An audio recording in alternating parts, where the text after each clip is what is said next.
column structure should be for the entire section, not just for one. So let's say I chose to do an 8-column structure, and I'm doing the sports section. Every sports spread should be on the 8 column. I shouldn't do 8, then I do 6 for a different column, different spread, or whatever. Only exception is the section divider, the thing that starts the section. That can be different from the rest of the section. But your section dividers should be consistent. So if you do a 4-column layout for the section divider for your student life, you should use a 4-column layout for the sports section divider, for the club section divider, for each of your dividing groups. Ladies. It's becoming a little bit too much of a fun toy to play with. Okay, I'll turn it off. Alright. You generally have about 3 shapes to work with in yearbook pictures. Because you can't do like stars and things like that. They tend to not look very good. You can try it every once in a while, but... What kind of stars? Like movie stars? No, using a star-shaped picture. Oh. There are things you especially like pages and InDesign where you can sort of cookie cutter the picture.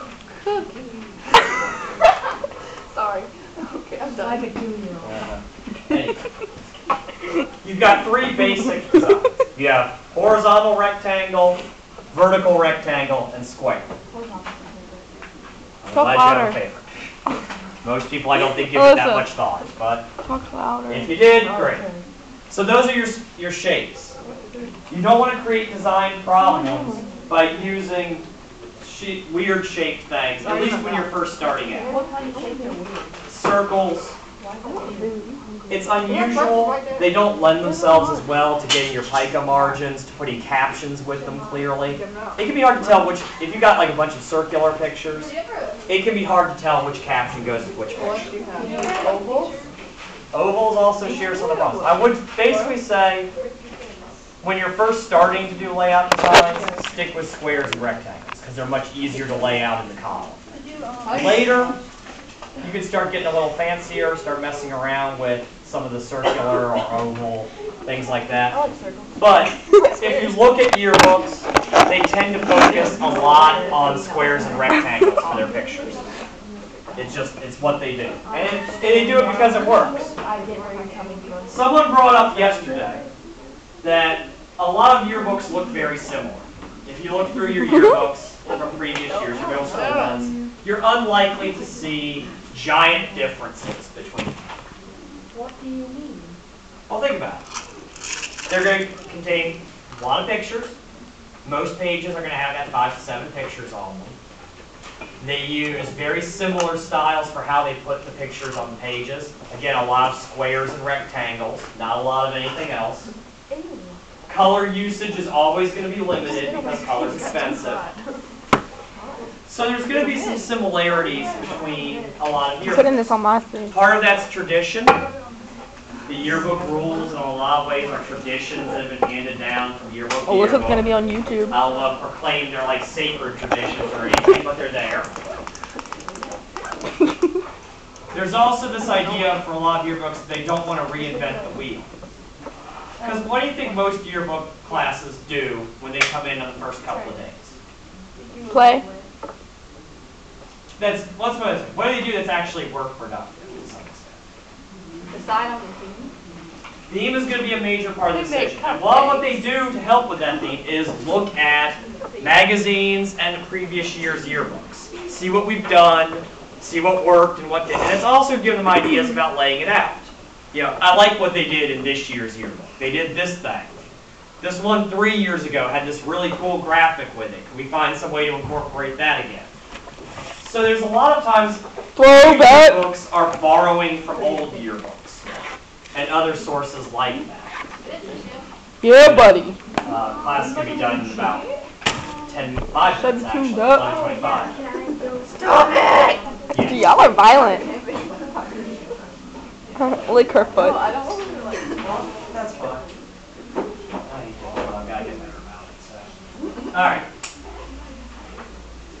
So you want to think about that when you're looking at yearbook stuff. If you think you might want to go on in yearbook.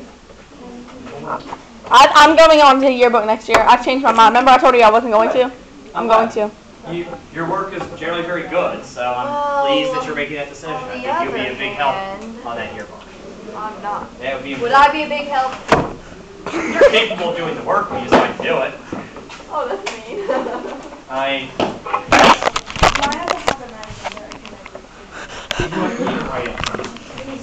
like that song. Get the red couple, I'll say. Alright, you start with that dominant photo. You always start with dominant because it's the most important part.